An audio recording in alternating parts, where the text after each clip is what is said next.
There comes a quiet moment when the soul grows weary of striving and begins to listen instead. You have wrestled with uncertainty, counting your fears as though they were facts.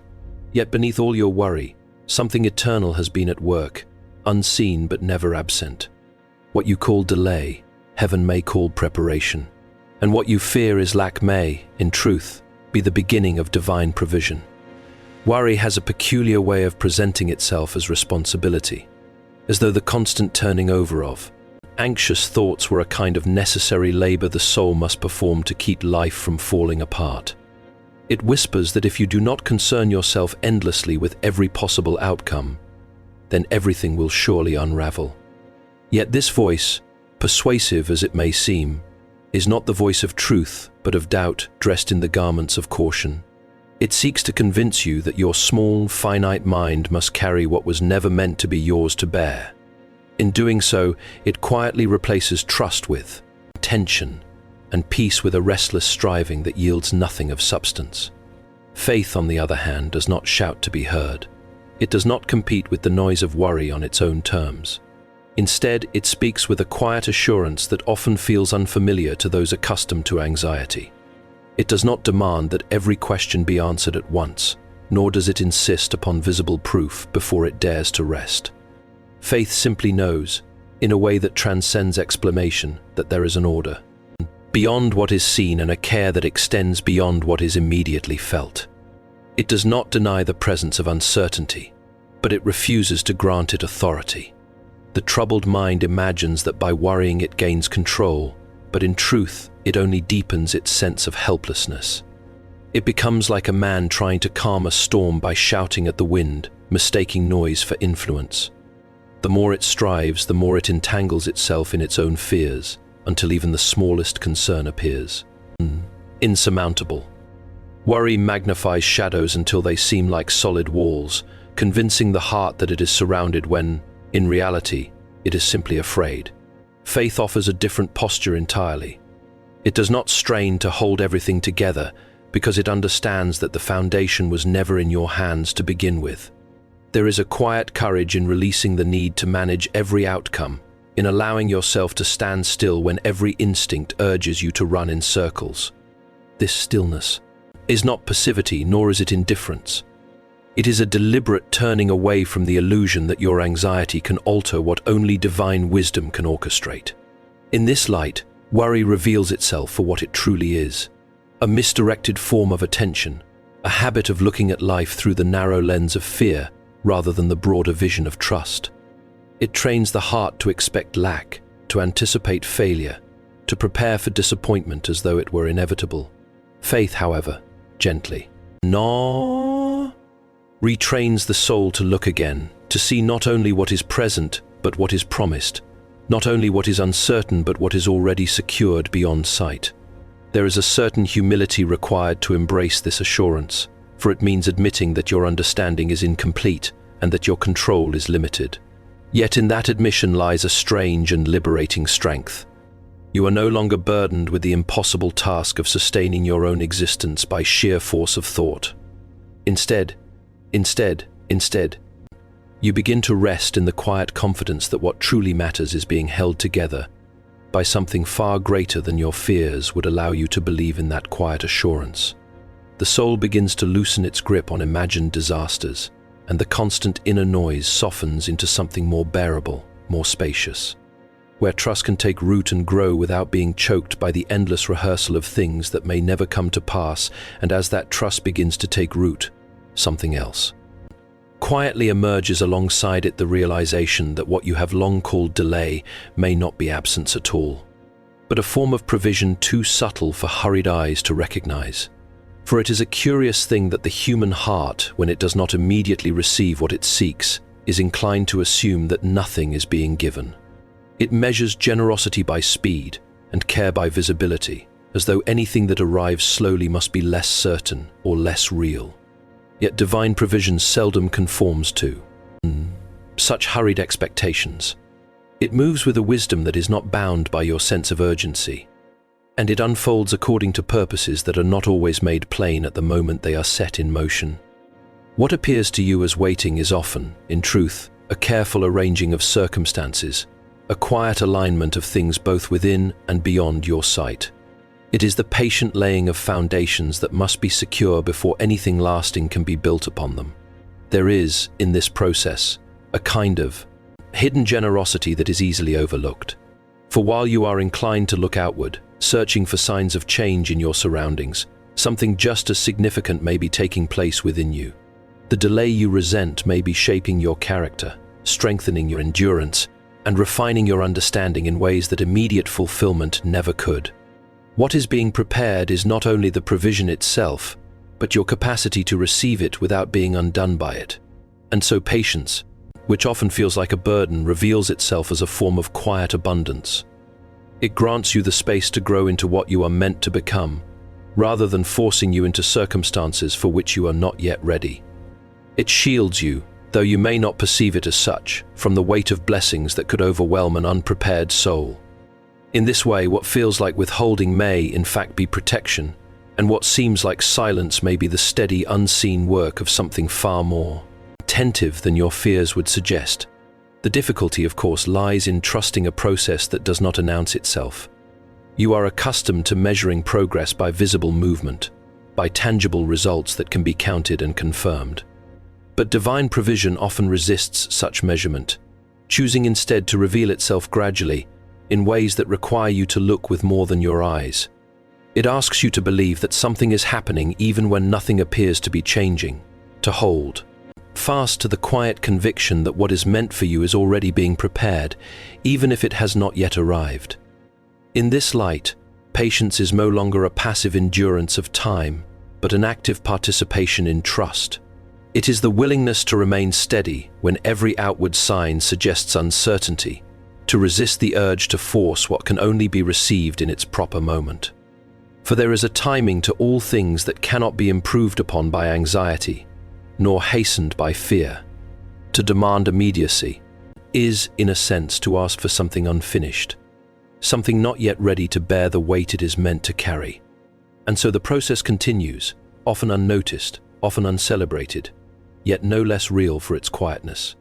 What is being arranged does not depend upon your constant awareness, nor is it hindered by your inability to perceive it. It moves forward with a steady assurance, guided by a wisdom that sees far beyond the present moment, bringing together what is needed in a way that will, in time, make sense of what now appears uncertain, and in learning to remain within that unfolding, without grasping or retreating. The soul begins to recognize that provision has been present all along, not merely in what is given, but in the careful and deliberate manner in which it is prepared. And as that recognition settles more deeply into the soul, another truth begins to take shape, one that is often misunderstood at the outset: that to be chosen is not to be excused from hardship, but to be trusted with a different understanding of it. For there is a quiet expectation, almost instinctive in nature, that divine favor should manifest itself in ease, that selection implies exemption, and that purpose should naturally clear the path of resistance. Yet experience, when honestly examined, seldom supports such a notion. Struggle does not vanish at the moment of calling, rather, it is transformed. It ceases to be a meaningless collision of circumstance and becomes instead a deliberate instrument, shaping and refining in ways that comfort never could. What once appeared as opposition begins, however faintly at first, to reveal itself as participation in something greater than mere survival. The difficulties you encounter are no longer isolated incidents of misfortune, but rather a pattern of unfortunate events that have a significant impact on your life. But threads woven into a larger design, one that does not discard pain but repurposes it. This, however, is not an easy shift to make, for the heart naturally recoils from discomfort and seeks to interpret it as a sign that something has gone wrong. It questions its own path, its own worth, even its own sense of being guided at all. And yet, if one looks more closely, there is often a peculiar consistency within these very struggles, a pattern that suggests intention rather than accident. The same pressures that threaten to overwhelm also seem to press inward, shaping resilience, deepening perception, and revealing capacities that would otherwise remain dormant. To be chosen, then, is not to walk a path free of burden, but to walk one in which the burden itself carries meaning. It is to encounter trials that, while no less real or demanding, are no longer empty of purpose. They serve as a kind of apprenticeship, training the soul to see beyond immediate discomfort and to recognize the quiet formation taking place beneath the surface. What feels like breaking may, in truth, be the necessary reshaping of what cannot remain as it was. There is also, within this redefinition, a certain dignity granted to suffering. It is no longer something to be endured merely until it passes, but something to be engaged with, even if reluctantly, as part of a process that is not without direction. This does not make the struggle pleasant, nor does it diminish its weight, but it does alter its significance. The pain is no longer wasted, nor is it without consequence. It becomes, in a way that is difficult to articulate, a participant in your becoming. And so the question is no longer why struggle exists, but what it is doing. Not what it is taking from you, but what it is shaping within you. For when viewed through this lens, even the most persistent difficulties begin to lose their sense of randomness. They take on a coherence that was previously hidden, aligning themselves with a purpose that does not eliminate hardship, but redeems it. In this manner, the soul gradually learns to stand within its trials without being wholly defined by them, to endure without surrendering to despair, to recognize, even if only in moments, that what it once feared as an obstacle may, in time, reveal itself as a necessary part of the path it was always meant to walk. And yet, even as the soul begins to accept that struggle may carry purpose, there remains another obstacle, more subtle and, in many ways, more deceptive: fear, with its peculiar ability to distort what is already being secured beyond your sight. For fear does not merely present possibilities, it rearranges them, bending perception until what is uncertain appears disastrous and what is stable seems fragile.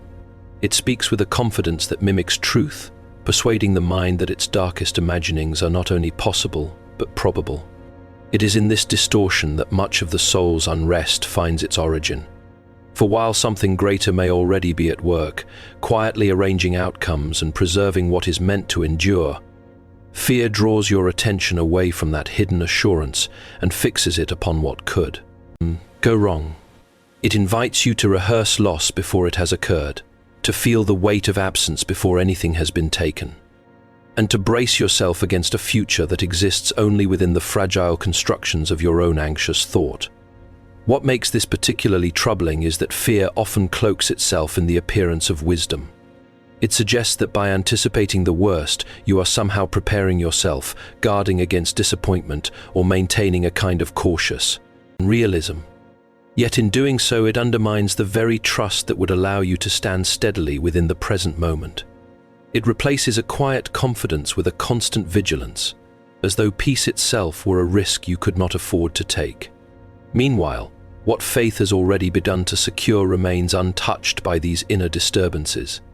That which is being prepared does not fluctuate according to your momentary doubts, nor does it unravel at the presence of your uncertainty.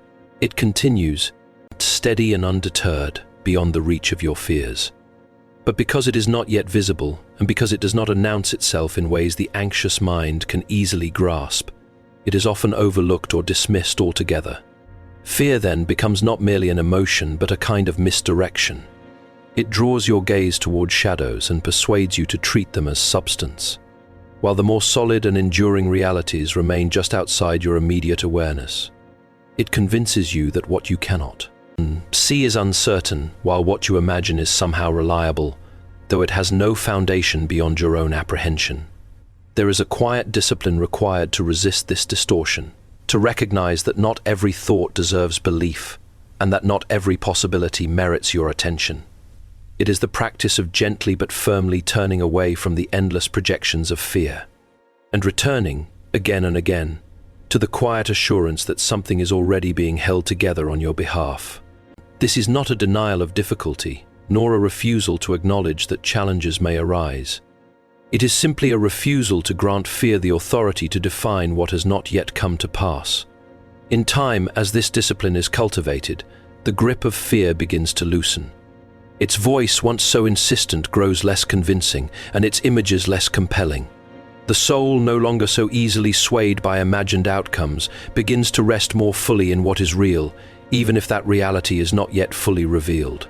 It learns to trust that what is meant to be preserved will not be lost through mere possibility, and that what is being secured does not depend upon the absence of fear, but remains intact despite it. And in that quiet shift of attention, away from distortion and toward trust, there emerges a clearer sense that not everything hidden is uncertain, and not everything unseen is unprepared. And as that clearer sense begins to settle within the mind, another realization quietly follows it, one that does not announce itself with force, but arrives with a kind of inward clarity, the understanding that what is being provided for you is not limited to what can be held in your hands. For the human instinct, especially in seasons of uncertainty, is to measure provision almost entirely in material terms. What is gained, what is secured, what is visibly added to one's life. Yet such a measure, while natural, is incomplete. There exists a deeper kind of provision, one that precedes and often outweighs the external forms it may eventually take. It is the shaping of perception itself, the strengthening of endurance, the quiet forming of a mind that can carry weight without collapsing beneath it. These inner gifts are not always recognized as provision, because they do not immediately resolve outward needs, yet they determine how those needs are carried, endured, and ultimately understood. In this sense, what is being funded in your life is not merely circumstance, but capacity. The ability to remain steady when outcomes are unclear. The ability to resist collapse when delay stretches longer than expected. The ability to hold hope without demanding constant reassurance from visible results. These are not secondary matters, they are foundational. For without them, even abundance would become unstable, and even success would feel unsteady. It is a subtle mistake to assume that provision must always appear as immediate resolution. More often, it arrives as preparation for something that requires a stronger inner architecture than you currently possess. And so what feels like lack may in fact be reinforcement. What feels like silence may be the construction of something inward that must be completed before anything outward can properly stand upon it. There is also a quiet correction taking place in this unseen process. The heart, when left unchecked, tends to bind its security too tightly to outcomes it cannot control. It begins to believe that peace is something granted only after circumstances comply. Yet true provision gently disrupts this assumption. It teaches, not through argument but through experience, that stability can exist even when external conditions remain unresolved. This is not an easy lesson to receive, for it requires a loosening of the instinct to equate care with immediacy. It asks you to consider that what is being given may not always resemble what you expected, and that what is most necessary may not always be what is most visible.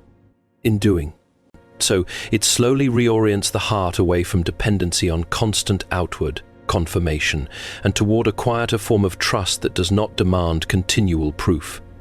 And so the idea of being funded takes on a broader meaning.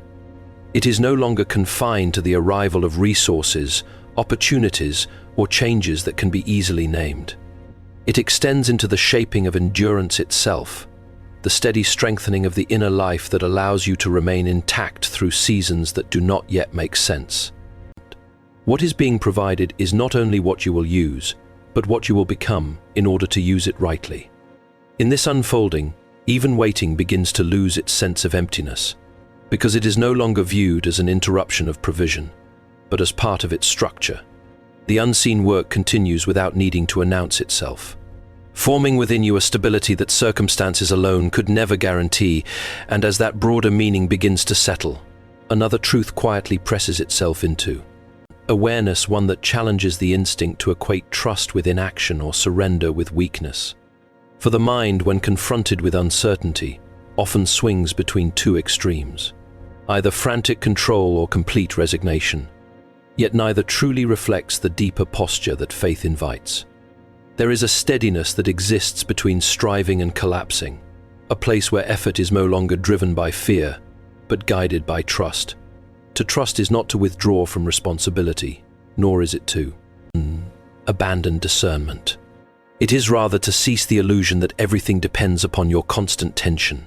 It is the recognition that while your actions matter, they are not the foundation upon which reality holds itself together. That foundation is already established, already working, already sustaining outcomes in ways that your awareness cannot fully track. In this light, surrender is not defeat but alignment. It is the quiet decision to stop resisting what is already unfolding, to stop treating every unknown as a threat that must be immediately resolved by force of thought or effort. Instead, it becomes an inward agreement with the idea that you are not the origin of every solution, nor the sole architect of every necessary outcome. There is a peculiar freedom in this realization, though it often arrives gradually and without dramatic sensation. At first, the mind resists it, because it feels as though letting go of excessive control might lead to disorder. But over time, something becomes evident. Much of the disorder was not in the circumstances themselves, but in the constant internal struggle to dominate them. The tension, rather than protecting peace, was quietly eroding it. As this becomes clearer, action begins to take on a different quality. It is no longer frantic, no longer driven by the need to secure every possible outcome in advance.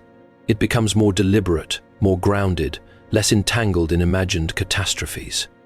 Decisions are still made, steps are still taken, but they are no longer burdened by the false responsibility of guaranteeing results that were never yours to guarantee. And in this shift, a deeper form of trust begins to emerge, not one that waits passively for outcomes, but one that moves without being consumed by them. It is a trust that allows effort to exist without anxiety, and progress to occur without the constant fear of collapse. It recognizes that the value of your actions is not diminished by uncertainty, nor is their meaning dependent on immediate confirmation. There is also a quiet relief in realizing that you are not required to carry the full weight of every unknown outcome in advance. The future does not need to be mentally conquered before it arrives. It unfolds in its own time, revealing only what is necessary when it becomes necessary. In the meantime, you are not suspended in helplessness, but situated within a process that continues whether or not you are able to fully comprehend it. This understanding does not remove responsibility, but it removes excess burden. It frees the mind from the exhausting habit of rehearsing every possible scenario as though foresight alone could prevent uncertainty. It allows life to be met as it comes, rather than endlessly pre-lived in anxiety. And in that space, clarity becomes more accessible because it is no longer being crowded out by fear-driven projection, and within that quiet space, where effort is no longer entangled with panic and presence is no longer fractured by anticipation, there begins to form a more stable awareness that movement does not require anxiety, and trust does not require withdrawal, and as that stability begins to take shape, there arises a further and more sobering realization that what is truly meant for you cannot be undone by the very forces you fear most. For the mind, in its anxious reasoning, often assigns disproportionate power to opposition, as though circumstance, delay, or resistance might somehow overturn what has already been set in motion. It imagines fragile outcomes, easily broken by difficulty, and treats every obstacle as though it were final in its authority. Yet there is a deeper principle at work, one that does not yield to such fragile interpretations. What is aligned with purpose does not depend upon ease for its survival. It is not sustained merely by favorable conditions, nor is it dismantled by temporary resistance. Instead, it carries within itself a kind of persistence that does not originate in circumstance but in design. What is meant to endure is already structured to withstand what seeks to oppose it. This does not mean that opposition is absent, nor that difficulty lacks intensity. On the contrary, resistance often appears precisely at the threshold of meaningful progress, as though what is significant must first be tested in order to be understood. But testing is not the same as termination. Pressure is not the same as destruction. Feels like an attempt to stop you may, in fact, be revealing what cannot be stopped. The anxious mind, however, struggles to distinguish between delay and denial. It interprets silence as absence and resistance as rejection. But time itself often behaves differently than fear expects. What is delayed is not necessarily denied, and what is obscured is not necessarily lost. There are processes that require concealment before clarity, and unfolding before recognition. Not everything is revealed at the moment it begins to exist. And so what is meant for you moves through stages that do not always align with your expectations of immediacy. It may pass through difficulty, refinement, and apparent stillness, yet remain intact through each phase. The continuity of what is aligned with purpose is not dependent on uninterrupted visibility. It persists even when it cannot yet be traced in outward form. There is also a quiet correction taking place within this understanding. The heart, when influenced by fear, tends to overestimate the authority of opposition. It assumes that resistance carries final say, that difficulty defines outcome, and that delay signals abandonment. But as perception deepens, these assumptions begin to loosen. It becomes clearer that opposition may be loud without being decisive, and present without being permanent. In this way, the sense of fragility begins to dissolve. What once felt precarious reveals itself as more stable than assumed, not because circumstances have become easier, but because the source of stability is recognized as deeper than circumstance itself. What is aligned does not rely on uninterrupted comfort to continue existing. It carries its own endurance, even through uncertainty. And so the question shifts once again, away from whether what is meant for you can survive what surrounds it, and toward the recognition that what is truly yours is already held within a framework that does not easily collapse. The fear that opposition might erase what has been prepared loses its authority when measured against the quiet persistence of what has already been set in place, and within that recognition, the mind begins to release its assumption that resistance holds ultimate power, and a more grounded awareness emerges that what is established in alignment is not as easily undone as fear would have it believe, and within that grounded awareness, something even quieter begins to form, not as an idea imposed upon the mind, but as a settled understanding within the depths of it. That rest is not the absence of faith, but one of its clearest expressions.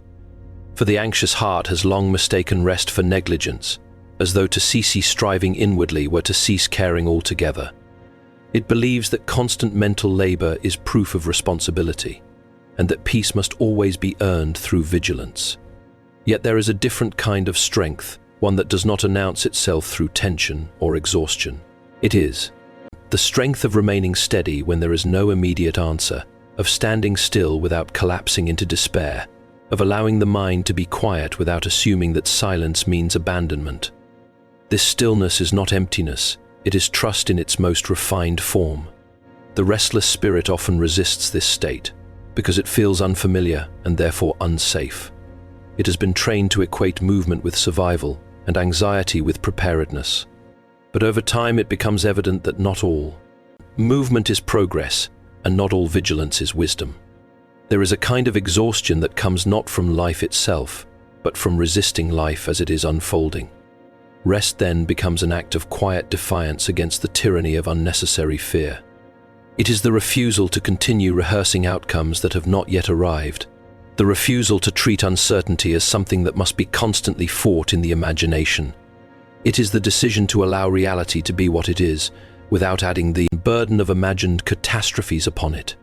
In this posture, something subtle yet profound begins to change. The mind, no longer occupied with constant projection, begins to regain clarity. The heart, no longer tightening itself around every unknown, begins to expand again. And in that expansion, there is space for perception that was previously crowded out by noise. What was once interpreted as threat is seen with greater balance, and what was once overwhelming begins to feel more proportionate. This rest does not remove responsibility, it reorders it. It separates what is yours to do from what was never yours to control. It allows effort to remain meaningful without becoming destructive, and awareness to remain active without becoming consumed. There is still movement, still decision, still engagement with life, but it is no longer driven by the illusion that everything depends upon constant inner strain. And so the soul learns, gradually and without force, that it is possible to be attentive without being anxious, to care without being consumed, and to move forward without carrying the weight of imagined outcomes in advance. This is not indifference, but liberation from the exhausting belief that peace must always wait until uncertainty disappears. In this deeper rest, trust is no longer an abstract idea but a lived experience. It is not declared in words so much as expressed in the absence of unnecessary tension. It is seen in the willingness to let things unfold without constant interference, in the quiet confidence that what is truly needed is already being held together beyond the limits of immediate perception.